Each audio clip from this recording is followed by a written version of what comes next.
Hello, Internet! Welcome to Neuro Theory. You've spent years trying to solve the lore of Freddy Fazbear's Pizzeria, but while you were looking at the grave markers in minigames, you missed the most important hardware of all the human brain. If these animatronics are truly possessed, they aren't just ghosts in machines, they are mimicking the biological architecture of the people they once were.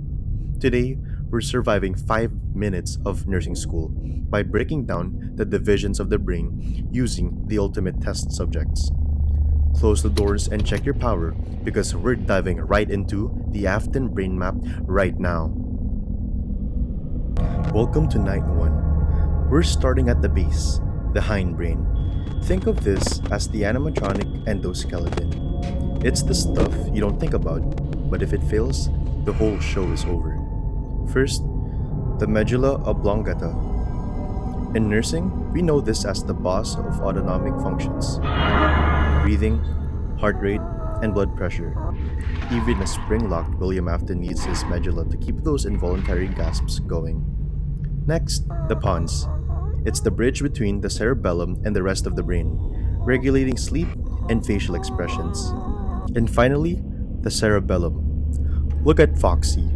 To sprint down the West Hall at that speed, his motor coordination and balance have to be frame perfect. That is the cerebellum at work.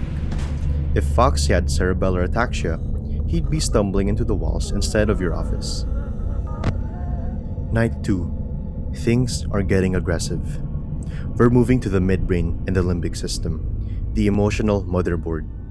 The thalamus is your security camera feed. It's the relay station that sends every sight and sound to the right part of the brain. But the real star is the amygdala. This is the jump scare center. It processes fear and aggression.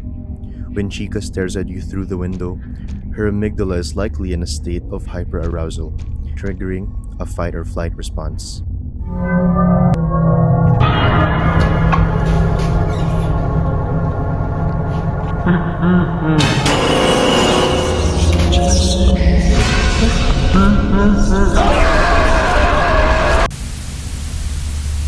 Then, there's the hippocampus. It's the lower vault. It handles long-term memory. How does Freddy remember your specific power outage patterns?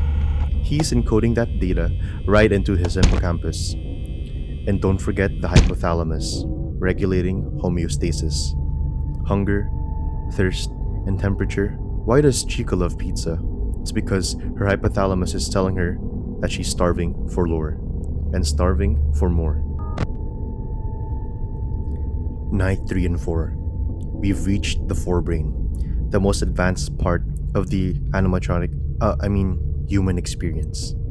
First, the occipital lobe, located at the back, processing vision. Then we have the parietal lobe. This handles your spatial awareness and touch. Now we have the temporal lobe, which handles hearing and language. But we have to talk about it. The frontal lobe, the site of the infamous bite of 87. In nursing, the frontal lobe is the king of executive function.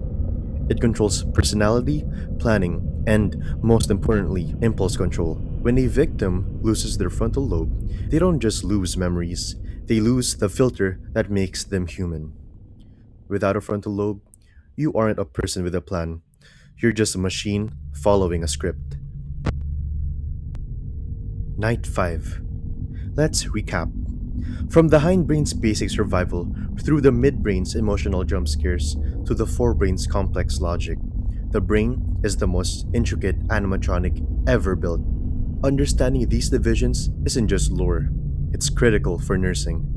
Whether you're assessing a patient with a stroke or a guard who's seen too much, knowing where the glitch is located is the first step to a cure. But hey, that's just a theory, a neuro theory. Thanks for watching.